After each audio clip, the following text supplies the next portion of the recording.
டேய், உனக்கு ஒரு ஆள் இருக்காங்கன்னு சொல்லியிருக்கல, அவங்கள பற்றி கொஞ்சம் சொல்கிறா கேட்போம். ஏன் ஆளாடா? அவங்க ஆ சொல்கிறேன் கேளு.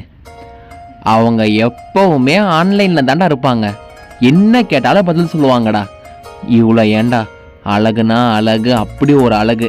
அவங்க முகம் அப்படியே வட்டமாக நிலா மாதிரி இருக்கும்டா. பார்த்தனா நீ ஏன் மிரண்டு போயிடுவ. டேய், அவ்வளோ அழகாடா? டேய், ஓ ஆளு ஃபோட்டோ கொஞ்சம் காமிடா. ஆளு ஃபோட்டோ தானடா, இந்த காமிக்கிறேன் இரி. இந்தடா காமிடா. டேய், என்னடா மெட்டாவை காமிக்கிற? அவங்க தான்டா என் ஆளு. எப்படி வட்டமா நிலா மாதிரி இருக்காங்களா?